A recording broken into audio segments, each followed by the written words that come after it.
All right, I got a pencil behind my ear. I'm ready to analyze a poem. We're talking about Matthew Arnold's Dover Beach. And if you just want to listen to the poem without any commentary, I'll put a link up there.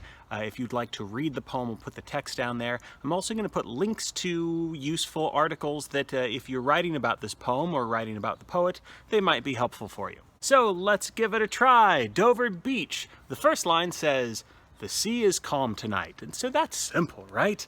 Anybody who hates reading poetry because poetry is all confusing, you're going to look at that first line, "The sea is calm tonight." I get that. I understand that. There's not too many waves. A good thing to think about, though, is to imagine where are we in the poem. So we know we're someplace nautical with that first line. The tide is full, right? That means the tide's in all the way. The moon lies fair. So I don't think the moon is lying to us. I don't think the moon's being untruthful. I think it's like lying down, and it's there. There it is. It's it's lying over in the distance, and it's fair. It's nice. It's good. The moon lies fair upon the straits. The strait that it's talking about, this is the Strait of Dover. So this is the span of water that goes across from England to France. On the French coast, the light gleams and is gone.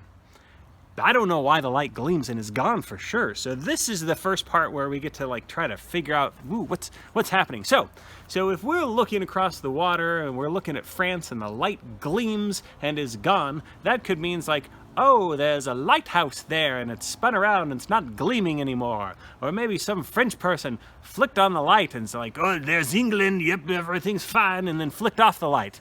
Maybe the gleam was there's an explosion because there's a war going on or something like that. So there's some kind of gleam and then it's gone. By the way, this poem is written in the 1850s. It's published in the 1860s. So the gleam is probably not some French guy's laser pointer shining across the strait. It's probably something more old-fashioned than that. So lighthouse, explosion, some gleaming magical unicorn maybe not. Let's keep going.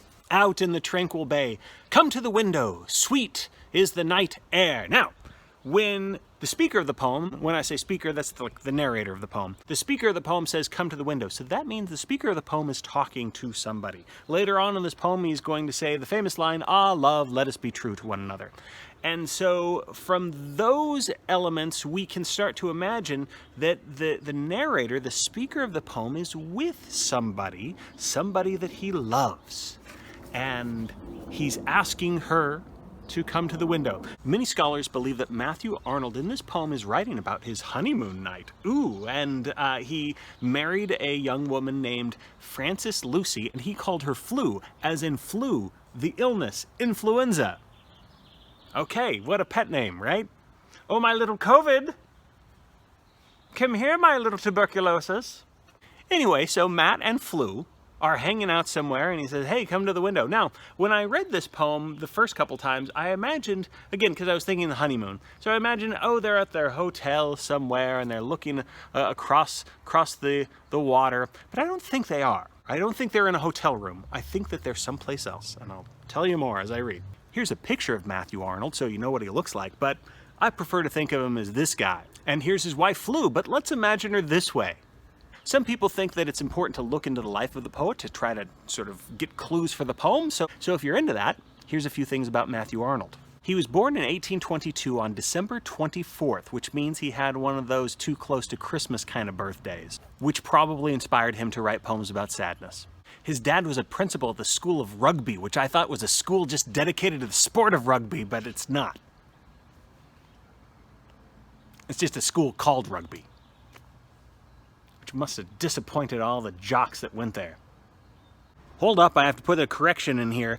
I looked it up, and jocks would love rugby school because that is where rugby comes from. And you know who else would love rugby school? Cheaters, because rugby was invented when some cheater playing the game of soccer or European football just picked up the ball and ran with it. All right, now back to poetry. Growing up, Matthew Arnold was neighbors with a very famous poet named William Wordsworth, which probably heavily inspired his style and his desire to become a poet. Because he's seeing his neighbor next door doing it. Hi, Mr. Wordsworth. Oh, hello, young Matthew. What are you doing today? I'm writing about daffodils. What are you doing? I was thinking about writing about, the cliffs of Dover? Ah, good for you. During his lifetime, most of his money was not made from poetry. His main job was being the inspector of schools. That's a career which he called a drudgery. But he spent a lot of time riding on trains throughout all of England and saw most of the countryside.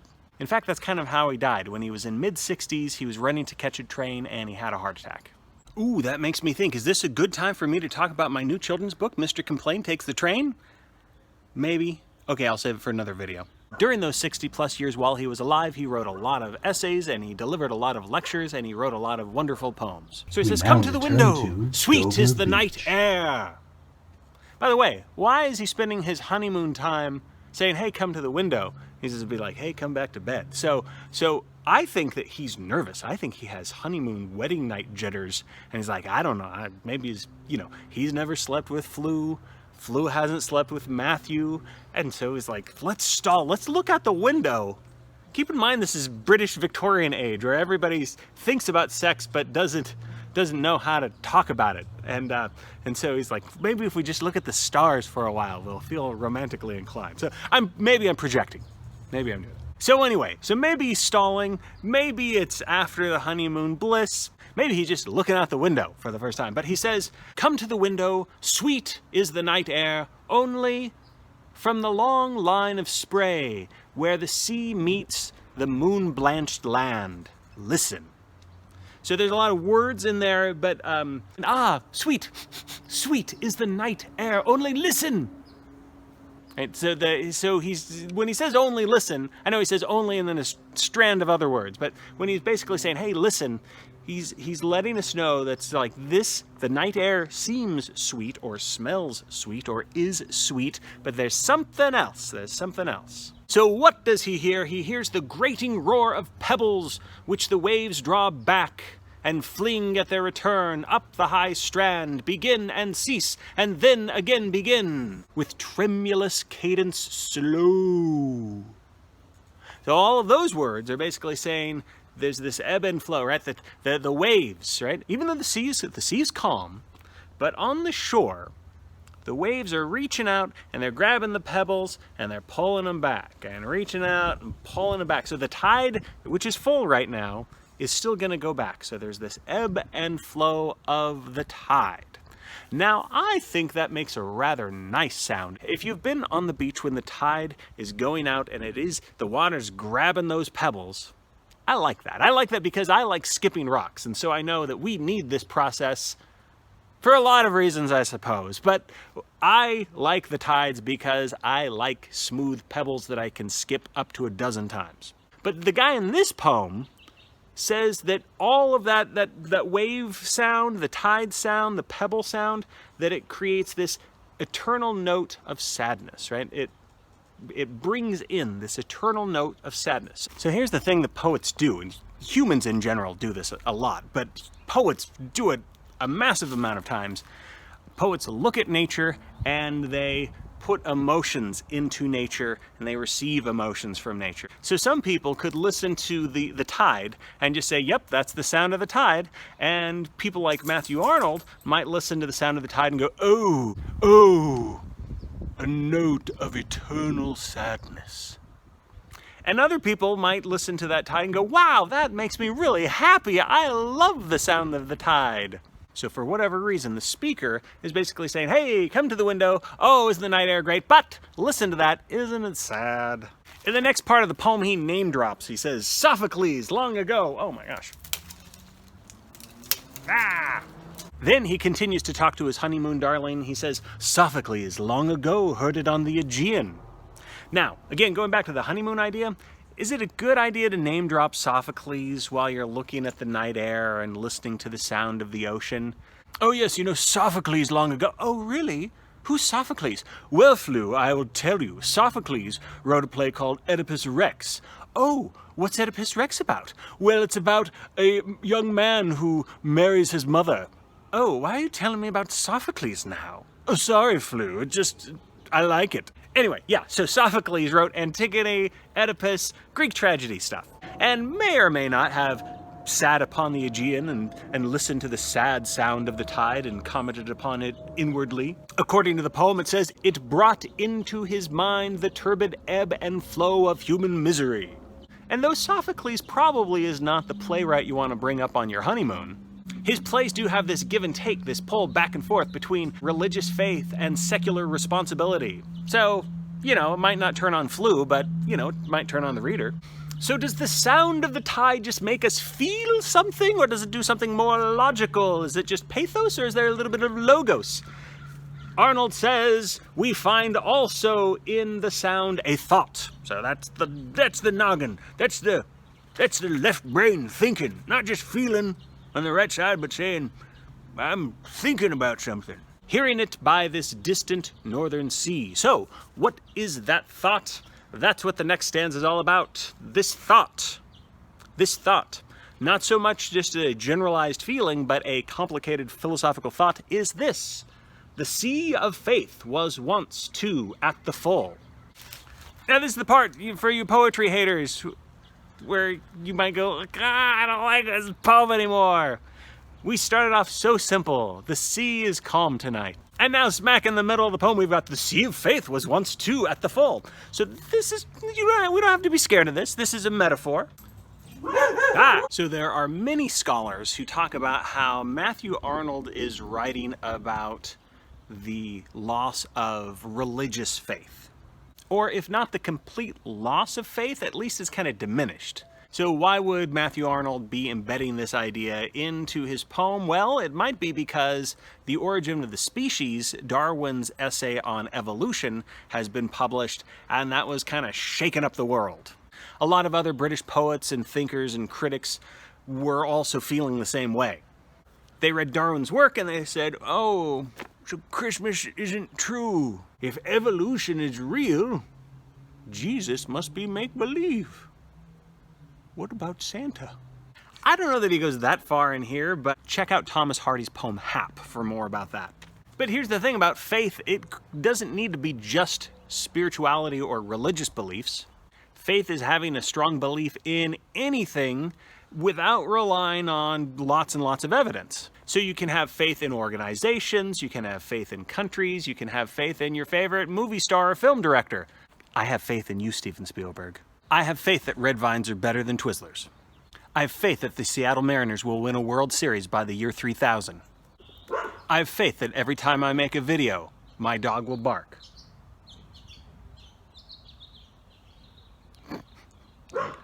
So there's all kinds of faith, room for interpretation with what the sea of faith means, but let's just go with religious or spiritual faith in general for this interpretation. So he says, the sea of faith was once too at the full, and round earth's shore lay like the folds of a bright girdle furled. Now, I don't care for the phrase girdle furled. Girdle furled. It doesn't roll or unfurl off the tongue very easily. Girdle furl. Girdle furl. Girdle furl. Girdle furled. Ugh. Could be a good band name though. So furled is to roll something up nice and neat. A girdle is something that goes around a person to make them look skinnier. So I'm imagining that the planet is surrounded by a girdle that's made of faith that to kind of hold it tight together, to keep it all nice and fit. And so that's really weird to think of religion that way, as a girdle, as some kind of wonder bra for humanity.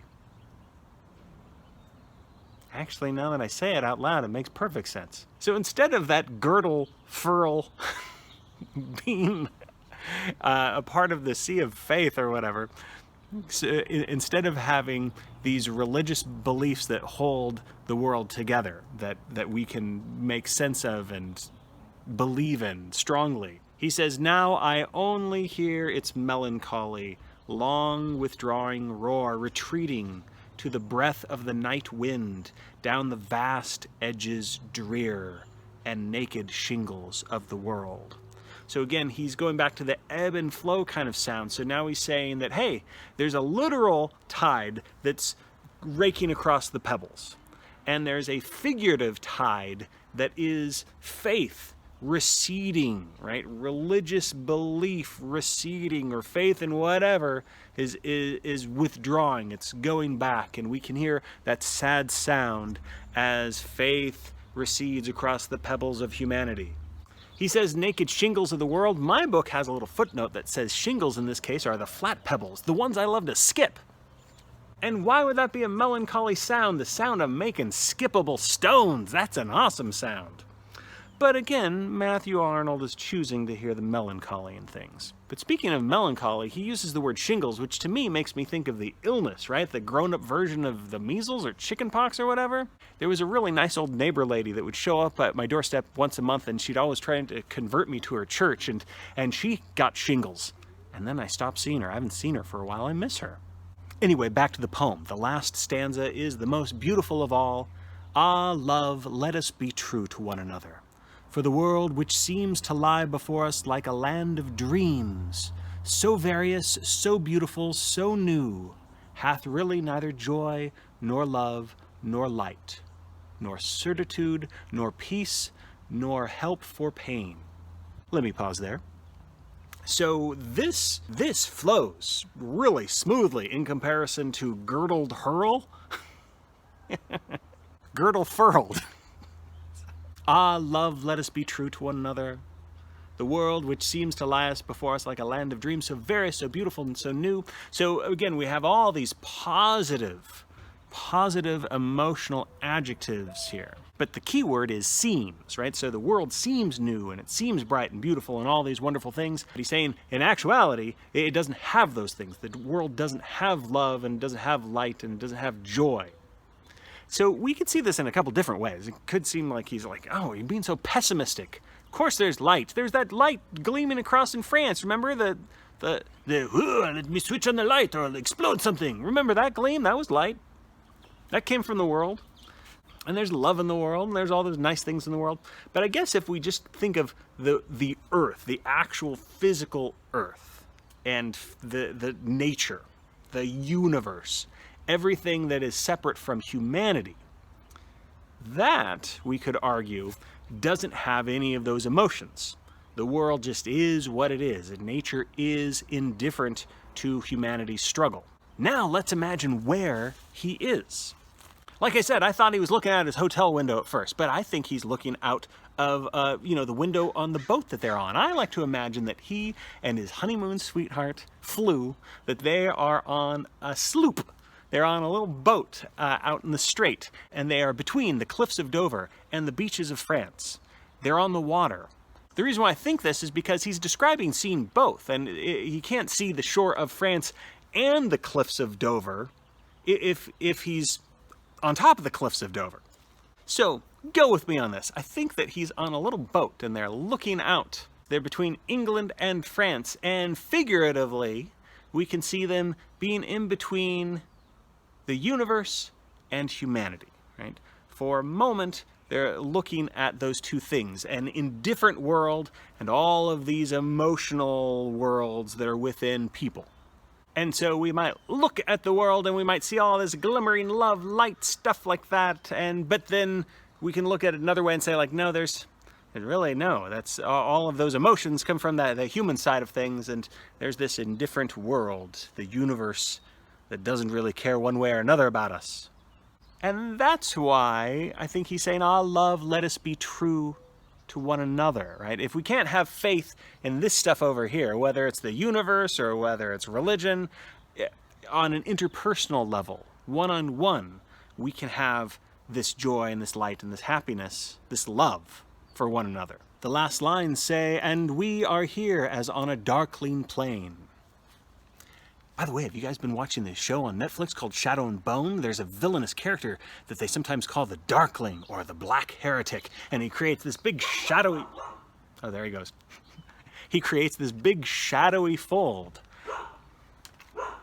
And he creates this big shadowy barrier that divides the nation, and this might not have anything to do with the Dover Beach poem, but the word darkling made me think of that. Anyway, last lines. Darkling plain swept with confused alarms of struggle and flight, where ignorant armies clash by night. Now again, when I first read this poem, I was thinking the armies are actual armies. You never know when you're reading a poem. It's like, should I see this noun as the actual thing that it says, or is it some weird symbolic thing? So let's consult our history textbook. According to my History of the World textbook, there was a lot of stuff going on in the 1850s and 60s when this poem was written and then published. There was the upcoming War of Crimea, which started in 1853, so maybe the ignorant armies are the Turks and the French and the British and the Russians getting ready to wage war against each other for Crimea. Interestingly enough, that war was started over the dispute over protection of Christian shrines in Palestine. So it is a war that, at least at the very beginning, started over religious differences. Or maybe if he wrote this poem in 1851, he was nervous about the rise of yet another Napoleon in France. Napoleon's nephew became the emperor in 1852. Nepotism. So all of those things going on in history might be upsetting enough that on his honeymoon night he could have been looking at England, looking at France, maybe hearing some gunfire or explosions and things like that and thinking like, what's going to happen in the future?